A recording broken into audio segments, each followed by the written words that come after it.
बहुत समय पहले की बात है। एक बहुत ही सुंदर राज्य था जिसका नाम था मयूरपुर। इस राज्य में हरे भरे पेड़, सुंदर फूलों के बगीचे और ऊंचे ऊंचे पहाड़ थे। राज्य के बीचों बीच एक बहुत बड़ा और सुंदर महल था। इस महल में राजा विक्रम सिंह रहते थे।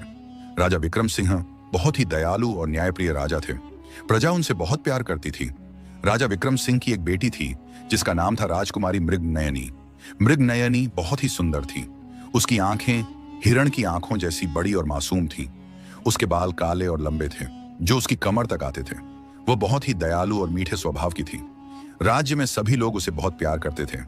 राजकुमारी मृगनयनी की उम्र 19 साल थी। वह महल में रहती थी और उसके साथ उसकी दासियां भी रहती थीं। महल में रानी मां भी थी जिनका नाम था रानी पद्मावती। रानी पद्मावती बहुत ही समझदार और प्यारी मां थी। महल के पास ही एक गांव था। उस गांव में राज्य के सिपाही रहते थे। इन सिपाहियों में से एक सिपाही का नाम था अर्जुन। अर्जुन बहुत ही बहादुर और ईमानदार सिपाही था। वह राजा की सेवा में रहता था और महल की रक्षा करता था। अर्जुन की उम्र 22 साल थी। वह लंबा और मजबूत था। उसके चेहरे पर हमेशा मुस्कान रहती थी। एक दिन की बात है, राजकुमारी मृगनयनी अपनी दासियों के साथ महल के बगीचे में टहल रही थी। बगीचे में रंग बिरंगे फूल खिले हुए थे। तितलियां फूलों पर मंडरा रही थीं। पक्षी पेड़ों पर बैठकर मीठे गीत गा रहे थे। अचानक एक बड़ा सांप बगीचे में आ गया। सांप को देखकर सभी दासियां चीखने लगीं।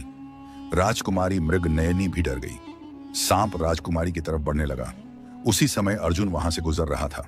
उसने राजकुमारी की चीख सुनी। वह तुरंत दौड़कर बगीचे में आया।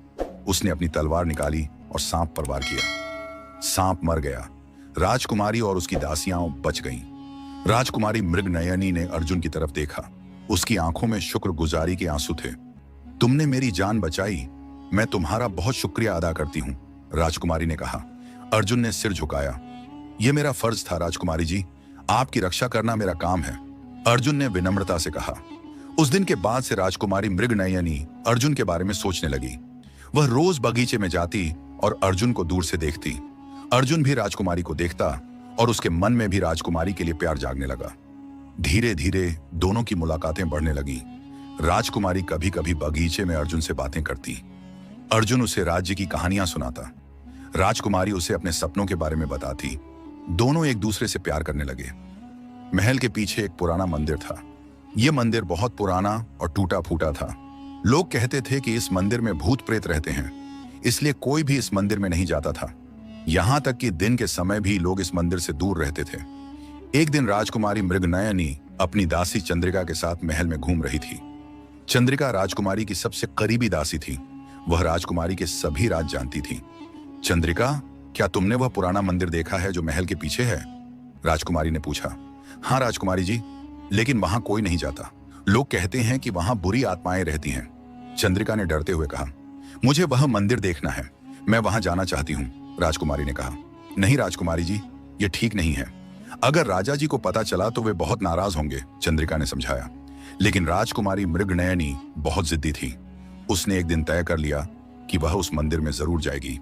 एक रात जब सभी सो रहे थे, राजकुमारी अपने कमरे से चुपके से बाहर निकली। वह धीरे धीरे महल के पीछे के रास्ते से उस पुराने मंदिर की तरफ चल दी। रात बहुत अंधेरी थी। पेड़ों से ठंडी हवा चल रही थी। राजकुमारी को थोड़ा डर लग रहा था, लेकिन उसने हिम्मत नहीं हारी। वह मंदिर के दरवाजे तक पहुंची। मंदिर का दरवाजा खुला हुआ था। राजकुमारी ने अंदर झांक कर देखा। अंदर बहुत अंधेरा था। उसने अंदर कदम रखा। मंदिर के अंदर धूल और मकड़ी के जाले थे। दीवारें टूटी हुई थीं। बीच में एक पुरानी मूर्ति रखी हुई थी। राजकुमारी ने चारों तरफ देखा। अचानक उसे एक अजीब सी आवाज सुनाई दी। कौन आया है मेरे मंदिर में? एक गहरी आवाज गूंजी। राजकुमारी डर गई। उसने चारों तरफ देखा, लेकिन कोई नहीं दिखा। मैं राजकुमारी मृगनयनी हूं, राजकुमारी ने कांपती आवाज में कहा। अचानक मंदिर में एक तेज रोशनी चमकी। उस रोशनी में से एक परछाई निकली। वह परछाई धीरे धीरे एक आदमी के रूप में बदल गई। वह आदमी बहुत ही सुंदर दिख रहा था। उसके कपड़े शाही थे। उसकी आंखें बहुत तेज चमक रही थीं। मैं इस मंदिर का रक्षक हूं, मेरा नाम है जहांगीर, उस आदमी ने कहा। राजकुमारी उसे देखती रह गई। वह आदमी इतना सुंदर था कि राजकुमारी उससे नजरें नहीं हटा पा रही थी। तुम बहुत सुंदर हो राजकुमारी, मैं तुम्हें बहुत समय से देख रहा हूं, जहांगीर ने मुस्कुराते हुए कहा। राजकुमारी को कुछ समझ नहीं आया। उसे लगा कि यह कोई राजकुमार है जो इस मंदिर में रहता है। तुम यहाँ क्या कर रहे हो? राजकुमारी ने पूछा। मैं यहाँ बहुत समय से रहता हूँ, मैं अकेला हूँ। क्या तुम मुझसे दोस्ती करोगी? जहांगीर ने पूछा। राजकुमारी सोच में पड़ गई। उसे यह आदमी अच्छा लग रहा था, लेकिन उसके मन में अर्जुन की छवि भी थी। मुझे जाना होगा, अगर किसी को पता चल गया तो बहुत मुसीबत हो जाएगी, राजकुमारी ने कहा और वह मंदिर से बाहर आ गई। लेकिन जहांगीर असल में कोई इंसान नहीं था, वह एक जिन्न था, एक बुरा जिन्न जो उस मंदिर में सैकड़ों सालों से कैद था। उसे एक संत ने वहां कैद कर दिया था क्योंकि वह लोगों को तकलीफ देता था। उस रात के बाद से राजकुमारी मृगनयनी को अजीब अजीब सपने आने लगे। सपनों में वह जहांगीर को देखती, जहांगीर उसे बुलाता और कहता कि वह फिर से मंदिर में आए। राजकुमारी परेशान रहने लगी, वह दिन में भी उसके बारे में सोचती रहती। उसे लगने लगा कि वह जहांगीर से प्यार करने लगी है, लेकिन दूसरी तरफ उसके मन में अर्जुन भी था। कुछ दिनों बाद एक रात राजकुमारी फिर से उस मंदिर में गई। इस बार जहांगीर ने उसका हाथ पकड़ लिया। तुम मुझे बहुत अच्छी लगती हो मृगनयनी, मैं तुमसे प्यार करता हूं, जहांगीर ने कहा। राजकुमारी का दिल तेजी से धड़कने लगा, वह कुछ बोल नहीं पाई। क्या तुम मुझसे प्यार करती हो? जहांगीर ने पूछा। राजकुमारी ने कोई जवाब नहीं दिया। वह वहां से भाग गई, लेकिन जिन्न ने अपना जाल बिछा दिया था। वह रोज रात को राजकुमारी के सपनों में आता, वह उसे अपने प्यार में फंसा रहा था। धीरे धीरे राजकुमारी उसके जादू में फंसती गई। जिन्न ने अपनी जादुई ताकतों का इस्तेमाल किया। उसने राजकुमारी को इस तरह अपने वश में कर लिया कि राजकुमारी को कुछ समझ नहीं आता था। वह रात को नींद में चलती और उस मंदिर में चली जाती। एक रात जब राजकुमारी मंदिर में थी, जिन्न ने उसके साथ गलत काम किया। राजकुमारी को कुछ याद नहीं रहा क्योंकि वह जादू के असर में थी। वह सुबह अपने कमरे में उठी और उसे कुछ भी याद नहीं था। दूसरी तरफ अर्जुन को राजकुमारी की हालत देखकर चिंता हो रही थी। राजकुमारी कुछ दिनों से बहुत कमजोर दिखने लगी थी। उसका चेहरा पीला पड़ गया था, वह हमेशा उदास रहती थी। एक दिन अर्जुन ने हिम्मत करके राजकुमारी से बात की। राजकुमारी जी, आप कुछ दिनों से बहुत परेशान दिख रही हैं, क्या कोई समस्या है? अर्जुन ने पूछा। राजकुमारी ने उसकी तरफ देखा, उसकी आंखों में आंसू आ गए। अर्जुन, मुझे समझ नहीं आ रहा कि मेरे साथ क्या हो रहा है। मुझे अजीब अजीब सपने आते हैं, मैं हमेशा थकी हुई रहती हूं, राजकुमारी ने कहा। अर्जुन का दिल दुखा। वह राजकुमारी से बहुत प्यार करता था। उसे राजकुमारी को इस हालत में देखकर बहुत दुख हो रहा था। राजकुमारी जी, आप चिंता मत कीजिए, मैं आपकी मदद करूंगा, अर्जुन ने कहा। अर्जुन ने राजकुमारी पर नजर रखनी शुरू कर दी। एक रात उसने देखा कि राजकुमारी अपने कमरे से बाहर निकल रही है। वह नींद में चल रही थी। अर्जुन चुपके से उसके पीछे पीछे गया। राजकुमारी उस पुराने मंदिर में गई। अर्जुन ने दूर से छिपकर देखा। उसने देखा कि मंदिर में एक अजीब सी रोशनी है, लेकिन वह अंदर नहीं गया क्योंकि उसे डर लग रहा था। अर्जुन वापस महल में आया। वह बहुत परेशान था। उसे समझ नहीं आ रहा था कि राजकुमारी उस मंदिर में क्यों जा रही है। कुछ महीने बीत गए। राजकुमारी मृगनयनी की हालत और खराब हो गई। वह बहुत कमजोर हो गई। उसे उल्टी आने लगी। वह कुछ खा नहीं पाती थी।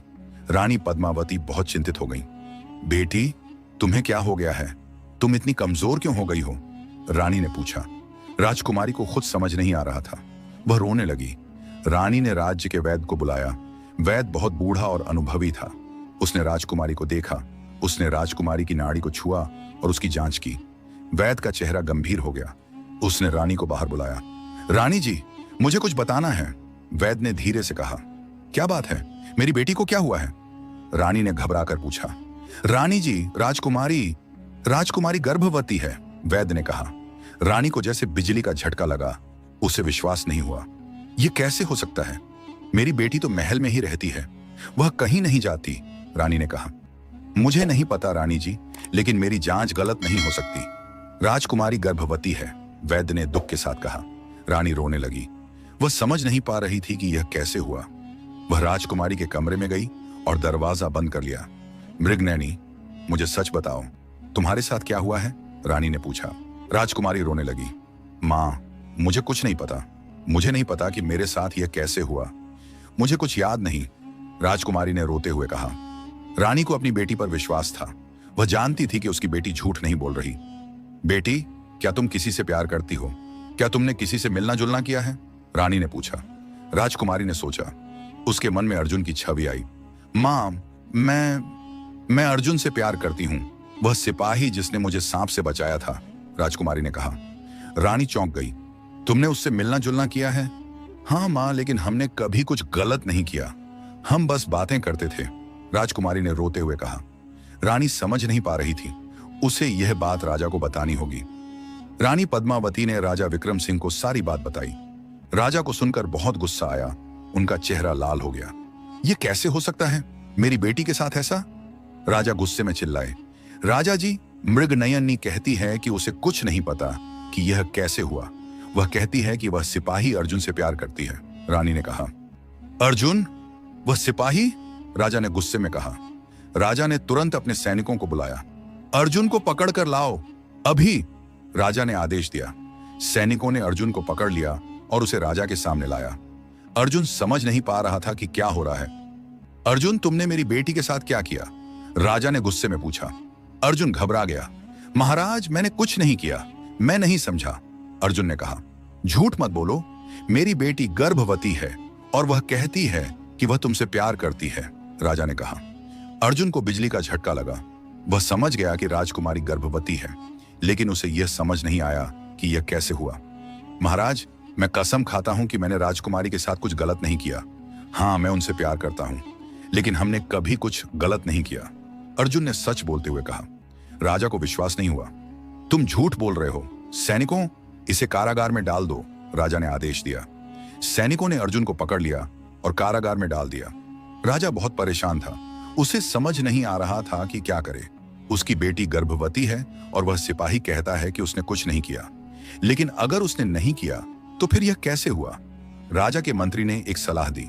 महाराज, मुझे एक तांत्रिक बाबा के बारे में पता है, वह बहुत ज्ञानी है, वह ऐसी समस्याओं को हल कर सकते हैं। उनका नाम है बाबा विश्वनाथ, वह पास के गांव में रहते हैं, मंत्री ने कहा। राजा ने सोचा और कहा, ठीक है, उन्हें यहां बुलाओ, जल्दी। मंत्री ने अपने आदमियों को भेजा।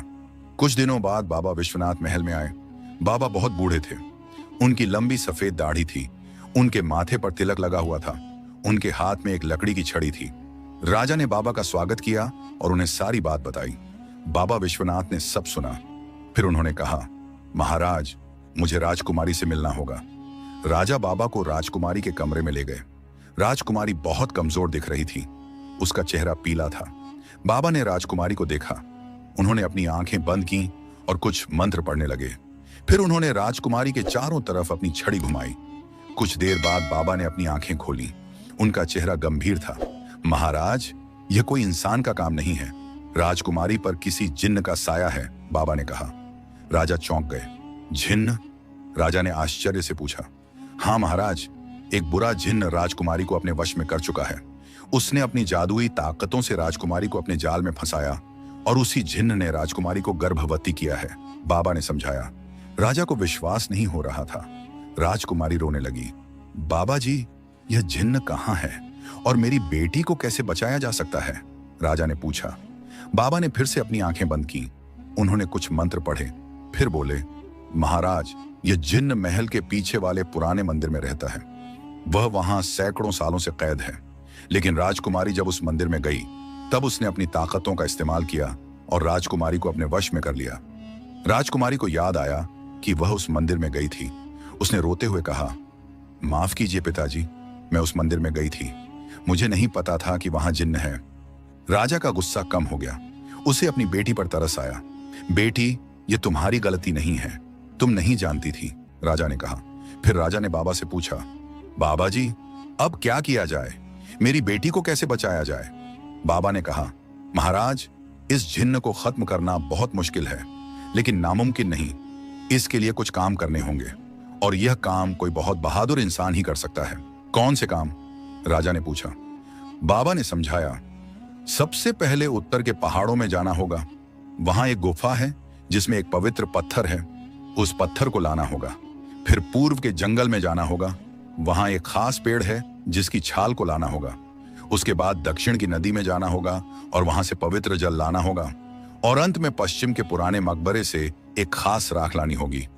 इन सभी चीजों से एक औषधि बनाई जाएगी जो राजकुमारी को जिन्न के प्रभाव से मुक्त कर देगी, और फिर उसी औषधि की ताकत से हम उस जिन्न को हमेशा के लिए खत्म कर देंगे। राजा सोच में पड़ गए। यह काम बहुत खतरनाक लगता है, कौन यह काम करेगा?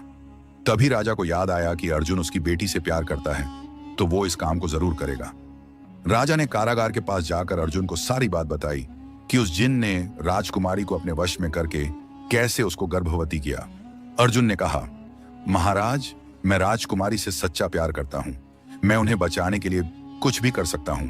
मुझे यह काम करने दीजिए, अर्जुन ने कहा। राजा ने अर्जुन को देखा। उसकी आंखों में सच्चाई दिख रही थी। बाबा भी कारागार में आए और बोले, महाराज, यह युवक सही कह रहा है। इसके दिल में सच्चा प्यार है। सच्चा प्यार ही जिन्न को हरा सकता है। इसे यह काम करने दीजिए। राजा ने सोचा और फिर कहा, ठीक है अर्जुन, तुम्हें यह काम करना होगा, लेकिन अगर तुम सफल हो गए तो मैं तुम्हारी और मेरी बेटी की शादी करा दूंगा। अर्जुन की आंखों में खुशी के आंसू आ गए। धन्यवाद महाराज, मैं अपनी जान लगा दूंगा, लेकिन राजकुमारी को बचाऊंगा। अगले दिन सुबह अर्जुन अपनी यात्रा के लिए तैयार हो गया। बाबा विश्वनाथ ने उसे बताया कि उसे क्या करना है। बेटा, सबसे पहले तुम्हें उत्तर की तरफ जाना है। वहां बहुत ऊंचे पहाड़ हैं। सबसे ऊंचे पहाड़ की चोटी पर एक गुफा है। उस गुफा में एक पवित्र पत्थर है जो नीले रंग का चमकता है।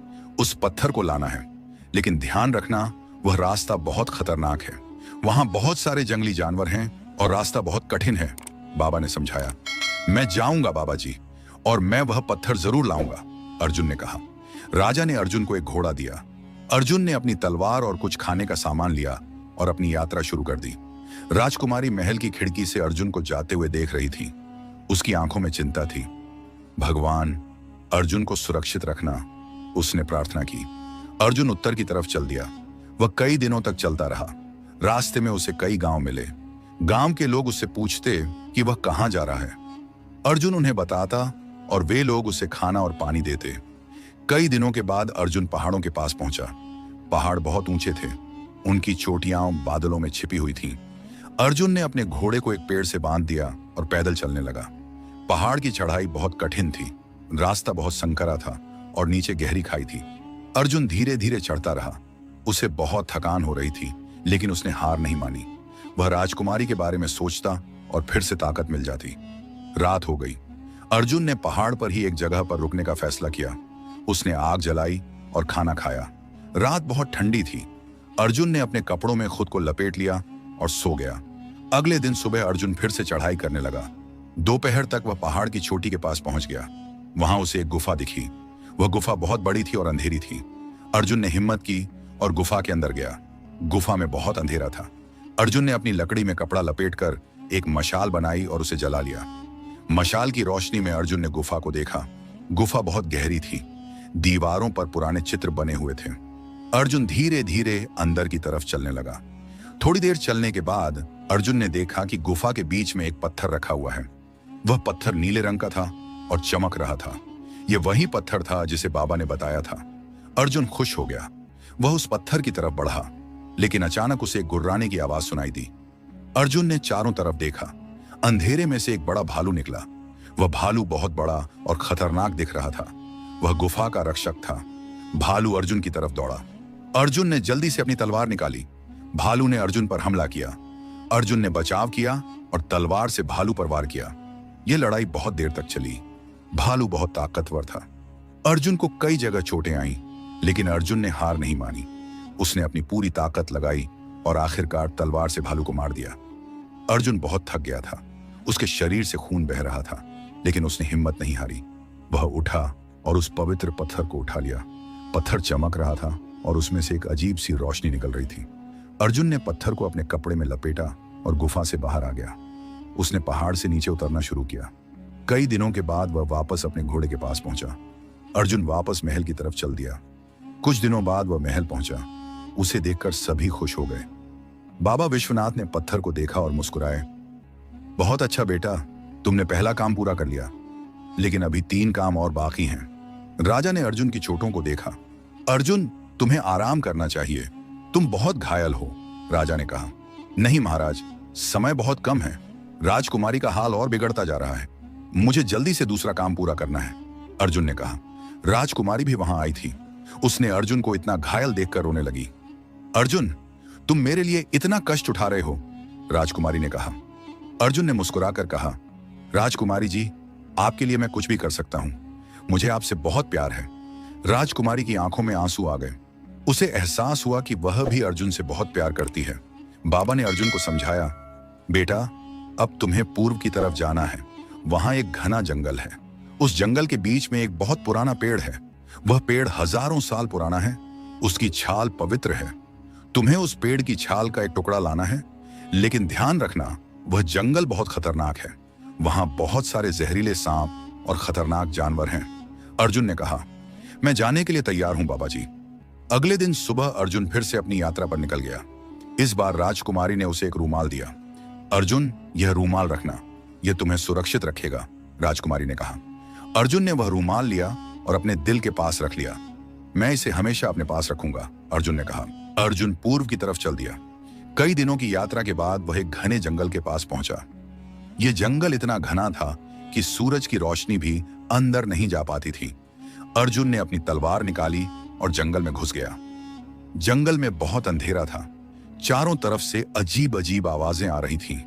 अर्जुन सावधानी से चल रहा था। थोड़ी देर चलने के बाद अर्जुन को एक सांप दिखा। वह सांप बहुत बड़ा था और उसका रंग काला था। सांप ने अर्जुन पर हमला किया। अर्जुन ने तलवार से सांप को मार दिया। अर्जुन आगे बढ़ता गया। रास्ते में उसे कई खतरनाक जानवर मिले, लेकिन अर्जुन बहुत बहादुर था। उसने सभी से लड़कर अपना रास्ता बनाया। कई घंटे चलने के बाद अर्जुन ने देखा कि जंगल के बीच में एक बहुत बड़ा पेड़ खड़ा है। वह पेड़ इतना बड़ा था कि उसकी शाखाएं आसमान को छू रही थीं। पेड़ की छाल सुनहरे रंग की थी और उसमें से एक अजीब सी रोशनी निकल रही थी। यह वही पेड़ था जिसके बारे में बाबा ने बताया था। अर्जुन उस पेड़ के पास गया। उसने अपनी तलवार से पेड़ की छाल का एक छोटा टुकड़ा काटा। जैसे ही उसने छाल काटी, पेड़ से एक तेज रोशनी निकली। अचानक जंगल में आग लगने लगी। अर्जुन घबरा गया। उसने जल्दी से छाल का टुकड़ा अपने कपड़े में रखा और भागने लगा।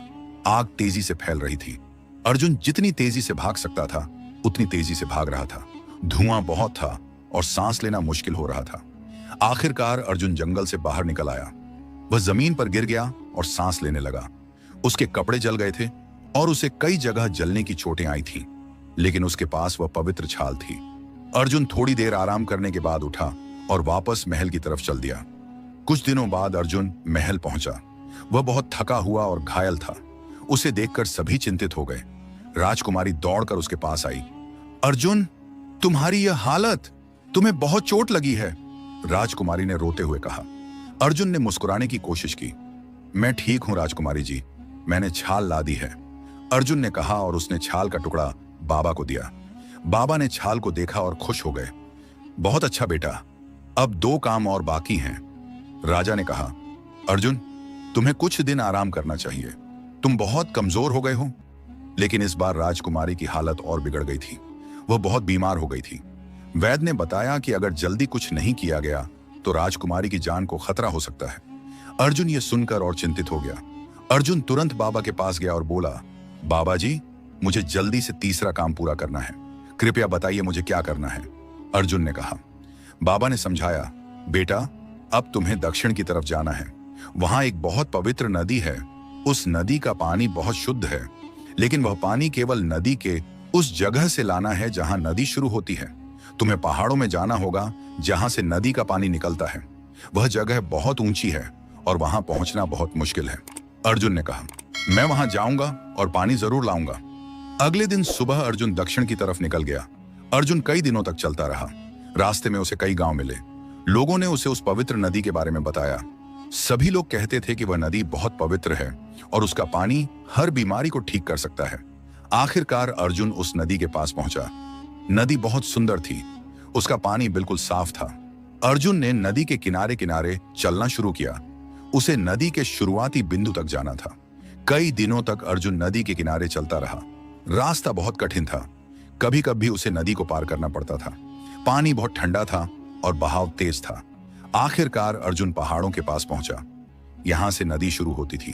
पहाड़ों से एक झरना गिर रहा था और उससे नदी बन रही थी। अर्जुन उस झरने के पास पहुंचा। झरने का पानी बहुत तेजी से गिर रहा था। चारों तरफ पानी के छींटे उड़ रहे थे।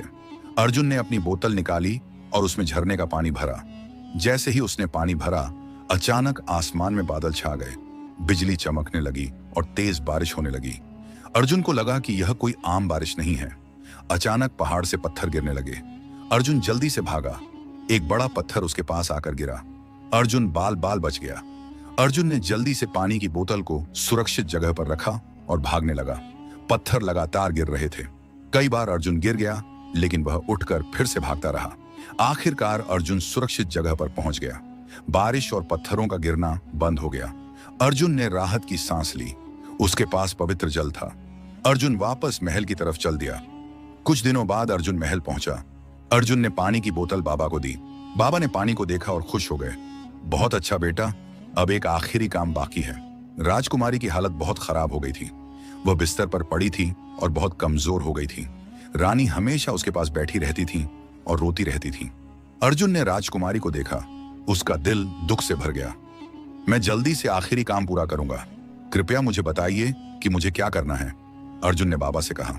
बाबा ने समझाया, बेटा यह सबसे खतरनाक काम है। तुम्हें पश्चिम की तरफ जाना है। वहां एक पुराना मकबरा है। वह मकबरा एक संत का है जो सैकड़ों साल पहले रहते थे। उस संत ने अपनी पूरी जिंदगी बुरी आत्माओं से लड़ने में बिताई थी। उनकी समाधि में एक पवित्र राख है। तुम्हें वह राख लानी है, लेकिन ध्यान रखना, उस मकबरे के चारों तरफ बहुत सारी बुरी आत्माएं घूमती हैं। वे तुम्हें अंदर नहीं जाने देंगी, और अगर तुम किसी तरह अंदर चले भी गए तो वहां और भी खतरे हैं। अर्जुन ने कहा, मुझे कोई डर नहीं है बाबा जी, मैं वह राख जरूर लाऊंगा। बाबा ने अर्जुन को एक ताबीज दिया। यह ताबीज पहन लो, यह तुम्हें बुरी आत्माओं से थोड़ी सुरक्षा देगा, बाबा ने कहा।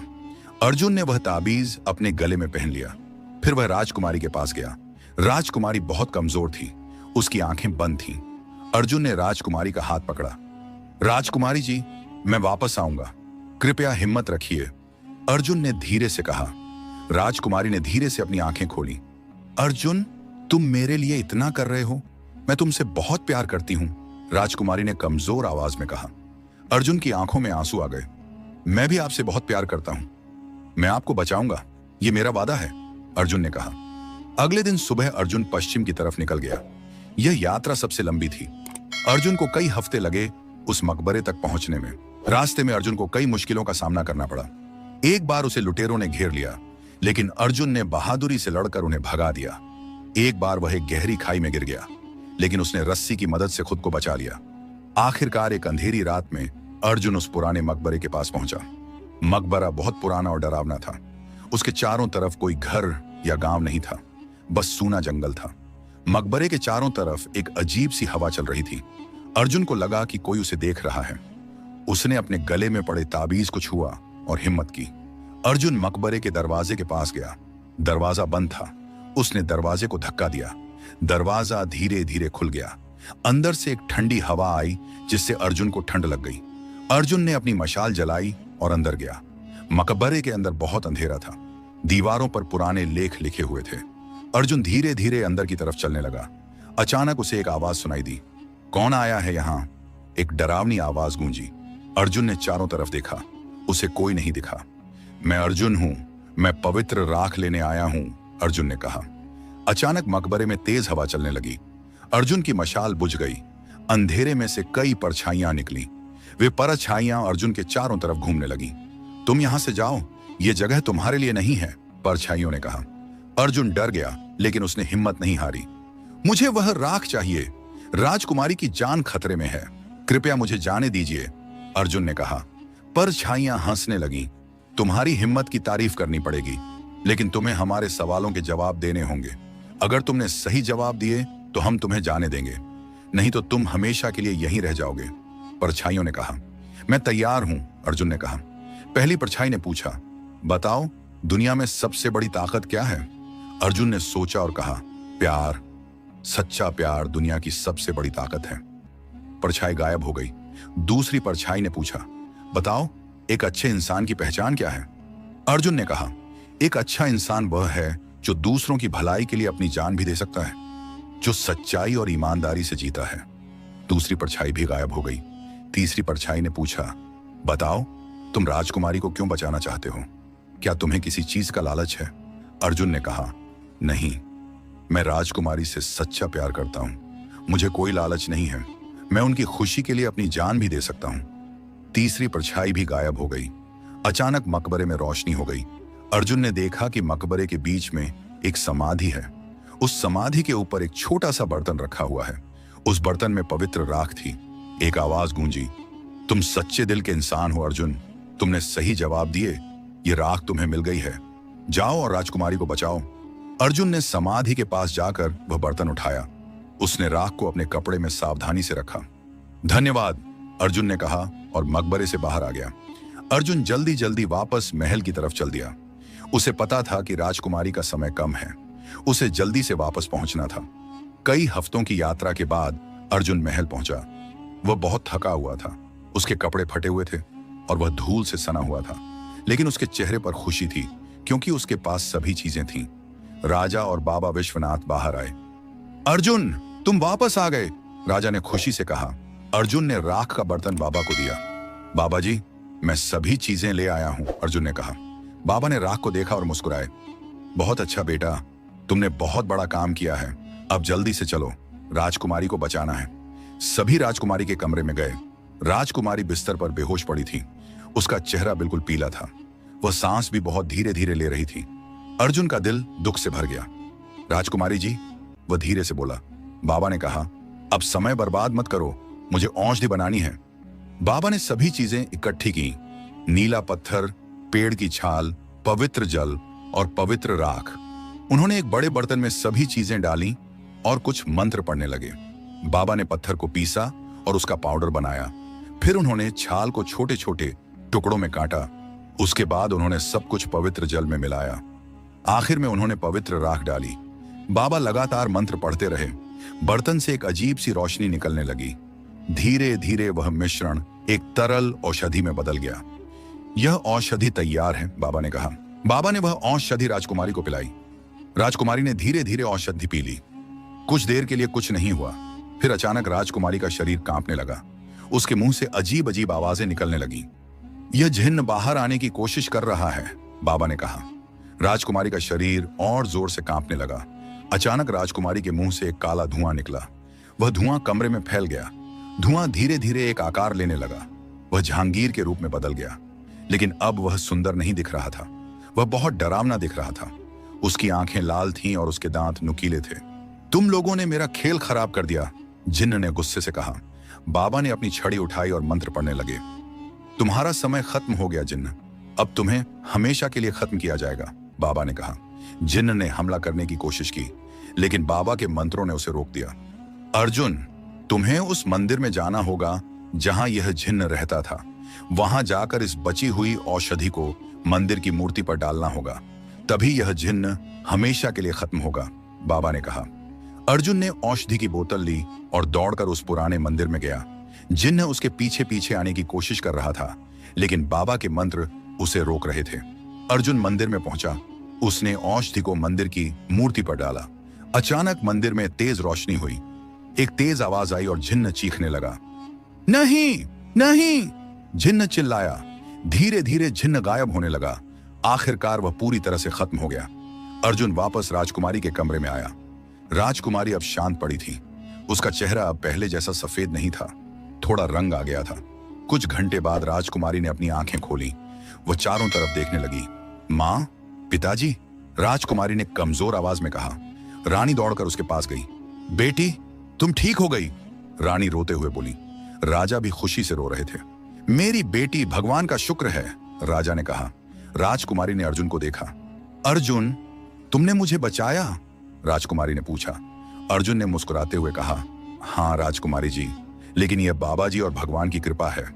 राजकुमारी की आंखों में आंसू आ गए। अर्जुन, तुमने मेरे लिए इतना कुछ किया, मैं तुम्हें कभी नहीं भूल सकती। राजकुमारी ने राजा से कहा, मुझे अर्जुन से शादी करनी है। राजा ने कहा, मैं खुशी से तुम्हारी और मेरी बेटी की शादी कराऊंगा। कुछ दिनों बाद पूरे राज्य में बड़ी धूमधाम से अर्जुन और राजकुमारी मृगनयनी की शादी हुई। महल को फूलों से सजाया गया और हर तरफ खुशियां मनाई गईं। अर्जुन और मृगनयनी ने एक दूसरे से शादी कर ली और सच्चे प्यार की जीत हुई। राजा ने अर्जुन को राजकुमार बना दिया और सब खुशी खुशी रहने लगे।